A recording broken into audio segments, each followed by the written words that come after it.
Bonjour, aujourd'hui nous allons voir comment faire un business case.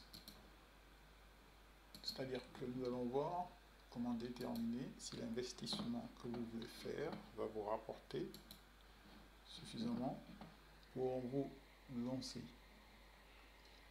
Alors, pour commencer, je vous inviterai à partir sur, si vous n'avez pas AMC XI installé, à partir donc sur AMC XI, le site amcxi.com, et installer AMC pour vous retrouver sur cet écran principal. Alors, pour faire notre business plan, nous irons dans projet d'investissement. OK. Dans le projet d'investissement, nous allons calculer la valeur présente nette, ou le Net Present Value en anglais, NPV. Donc, nous cliquons sur le bouton ici, valeur présente, et retour sur investissement. Ensuite, AMC nous ouvre ce tableau. À partir de là, nous saisissons les données nécessaires à ce tableau. Premièrement, nous créons un projet. Donc, c'est le projet d'investissement groupe électrogène. Donc, nous allons dire, on pourra justement l'appeler simplement groupe élect. Description, investissement,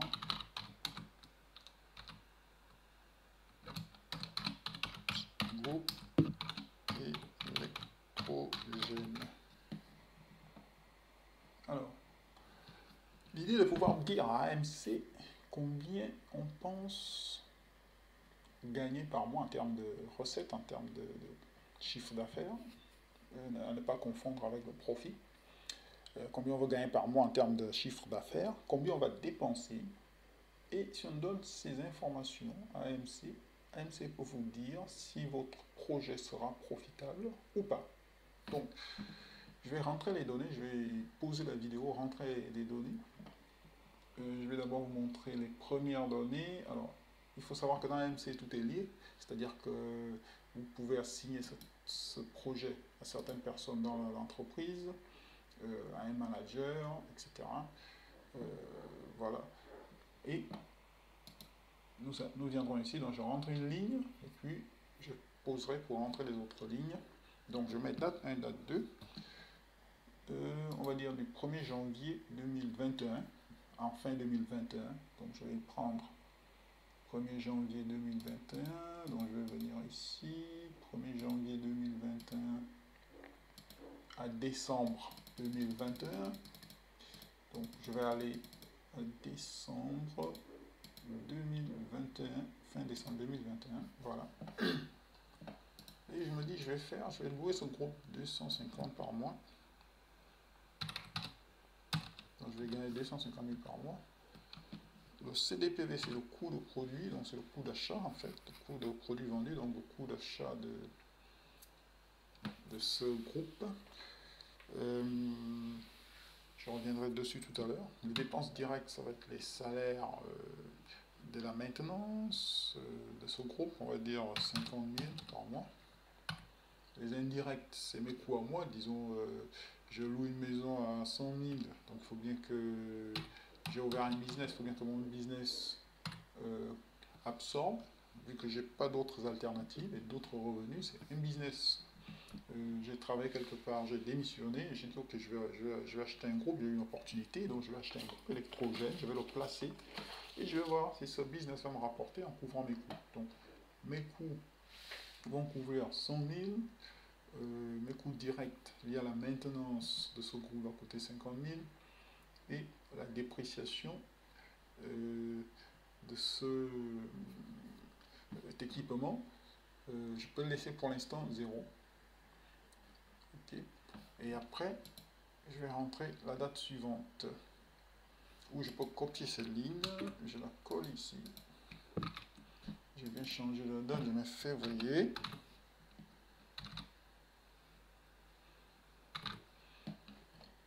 Alors j'ai un clavier Quati, donc je vais plutôt prendre février ici en anglais. 28 jours ou 29 jours, combien c'est le février là? Alors, ce février là il a 28 jours, ok. Donc ça c'est ça. Ensuite, au mois suivant, mars.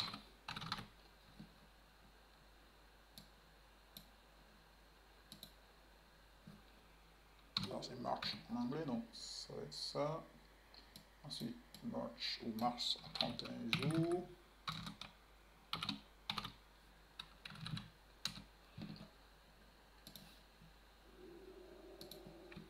Après, je me dis, ok, le contrat va fonctionner 3 mois pour ce client. Et après, mars, avril, April en anglais. Après, il m'a dit le client que ça va faire 3 mois. Après, j'ai un autre client, donc à partir de juin, on va dire.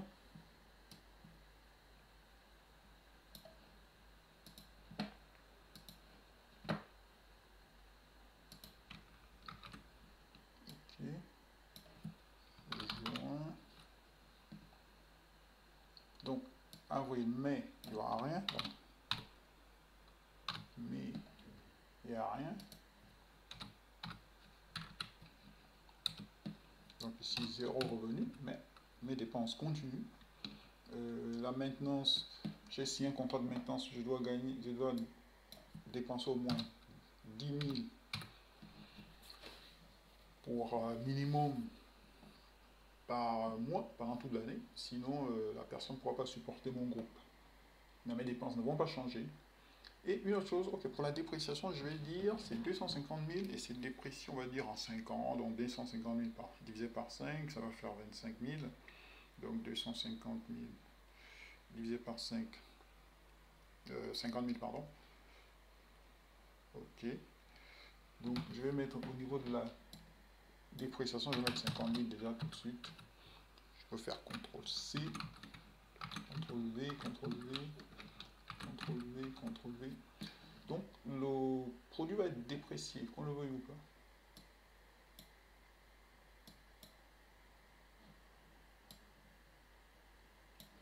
Ok.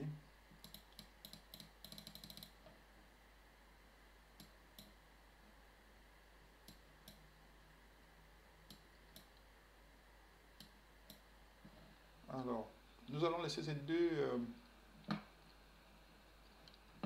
colonnes pour l'instant, à part la colonne investissement, où on va dire qu'ici, on a investi le premier mois 750 000 pour acheter ce groupe. Ok.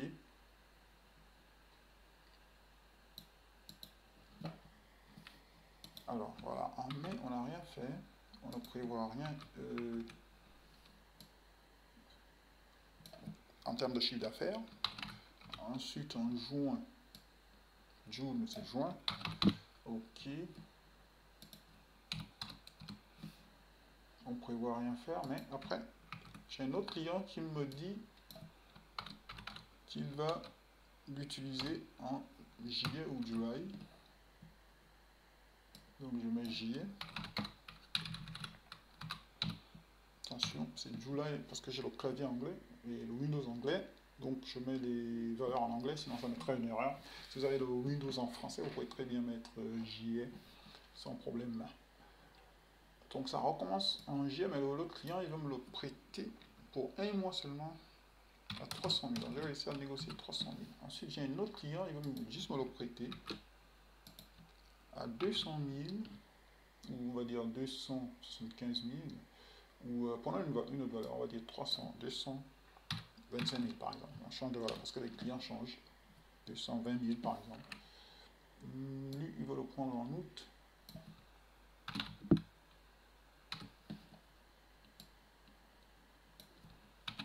Voilà. Ensuite, j'ai une cliente qui veut garder, reprendre ce groupe, mais en septembre.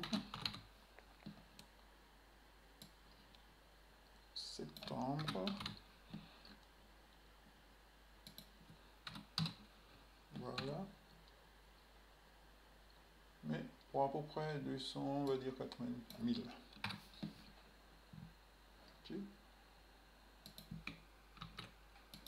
Donc, je reviens ici. Septembre, octobre.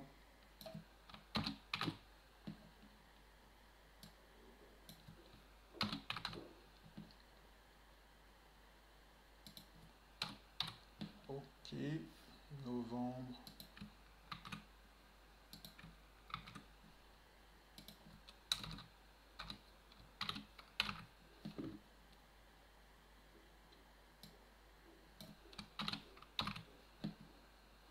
Voilà. Et en décembre, le groupe revient à la case départ. Il n'y a pas de client pour l'instant. Donc je mets décembre. Voilà. En décembre, c'est un autre client qui va prendre ça à 210 000, on va dire. Et voilà. Donc on va dire le client de janvier m'a déjà payé. Super.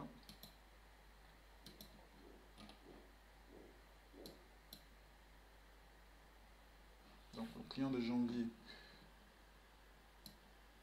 on va d'abord laisser qui m'a pas encore payé, on va d'abord laisser notre tableau comme ça. Et voilà, on a rempli notre tableau, on a les chiffres à peu près.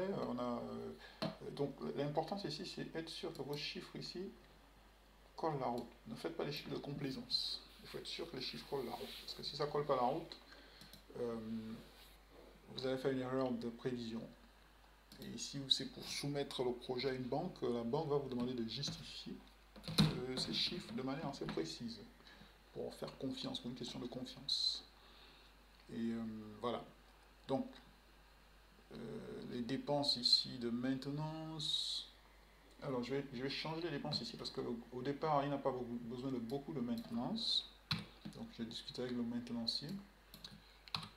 Donc, on va dire qu'il a besoin de 30 000 tout compris, mais après, à un moment donné, il commence à devenir, il faut changer les filtres, il a quand même fait 6 mois, il faut changer les filtres, il faut acheter les filtres, ensuite il faut changer d'autres filtres ici, filtre à air, filtre à gasoil, ensuite je reviens à la normale, ensuite je change de filtre gasoil, air, huile, eau, ça peut me faire beaucoup, je vais me mettre 100 000 ici, voilà, et voilà quoi. Et donc j'ai un tableau qui me dit à peu près qu'est-ce que ça va rapporter mon projet. Voilà. Et là j'ai fini. Donc je recalcule ou j'actualise mes données. Et là je peux voir mon rapport par mois et mon rapport annuel ici. Voilà. Alors, après avoir saisi nos données et validé nos données, j'ai fait quelques modifs sur les données là. Attendez, si je vois 50 000, je vais mettre 50 000 ici. Je vérifie mes données, il faut que ce soit un peu fiable. Voilà, donc j'ai rempli mon tableau, je sais combien je vais faire par mois à peu près sur la durée de mon projet. C'est pas obligé d'être un an, ça peut être 10 ans, 5 ans, etc. Je sais les coûts que je vais avoir. Attention, il faut être très pointueux dans les coûts. Il vaut mieux les exagérer que de les sous-estimer. Sinon, vous allez à la catastrophe. Beaucoup de business ferment ainsi parce qu'ils n'ont pas. C'est en fait le point. Le clé de tout ça, c'est la capacité à prévoir vos coûts. Ici, les coûts indirects, et il faut se faire violence soi-même. C'est-à-dire que s'il y a des choses dont vous n'avez pas besoin, il ne faut pas les acheter, c'est tout. C'est ça le business. Si vous commencez à être trop à l'aise, vous commencez à tout dépenser, même sur le point de vue personnel, en impactant le business, ça va couler. C'est comme ça. Donc, une fois que tout ça est fait, alors il y a deux choses qu'il faut faire. Premièrement, il faut bien sélectionner le projet ici, le petit bouton ici.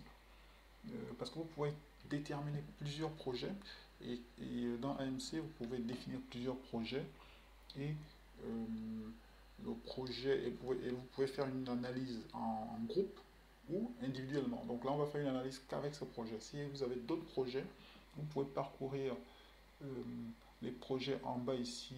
Vous aurez un comptage. Vous pouvez parcourir avec les flèches de projet en projet.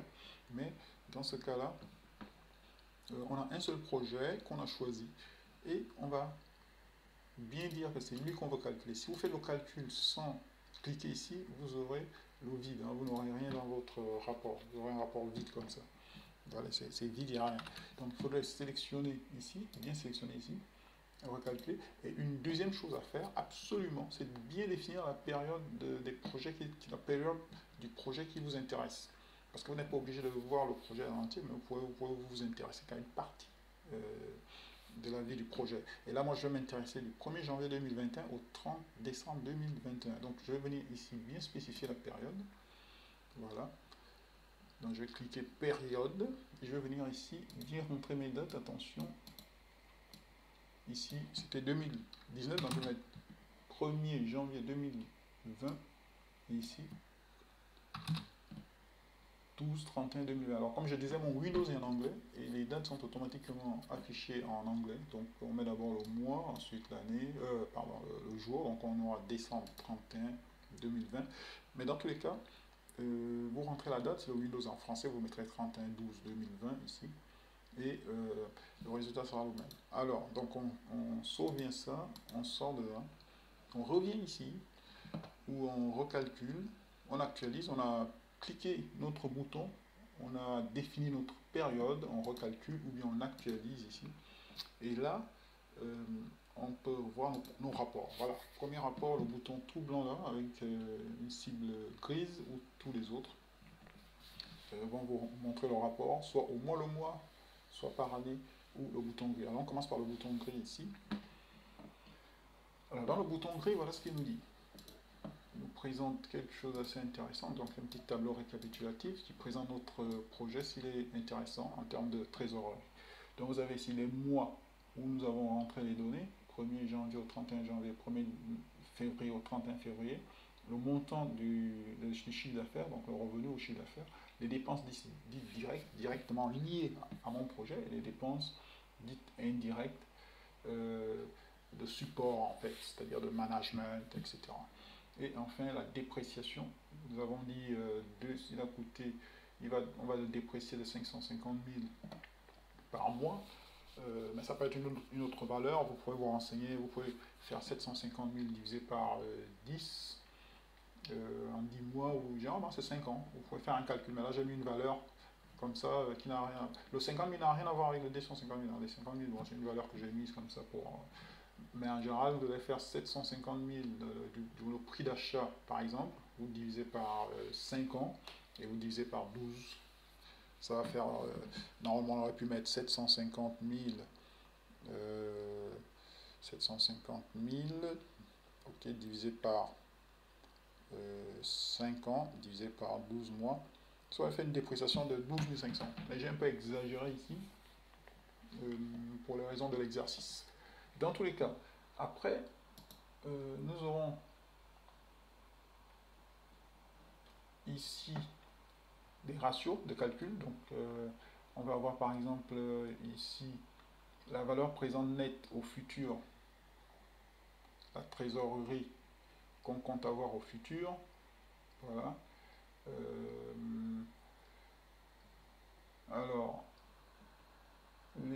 l'index de profitabilité, les retours sur investissement, voilà.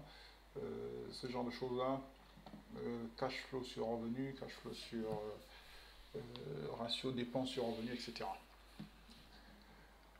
Voilà, et là, vous pouvez vous intéresser, on peut s'intéresser à certains de ces ratios. Le plus important étant par exemple la trésorerie. C'est-à-dire que ce que ça vous dit, c'est qu'attention, dans le futur, vous avez investi vos 750 000, quand vous allez le mettre en marche, le faire travailler, et quand ça va vous rapporter, vous aurez à peu près dans un an, pendant l'année, vous allez gagner 780 000 sur cet investissement-là, comptant vos dépenses, après avoir inclus vos dépenses, etc., etc.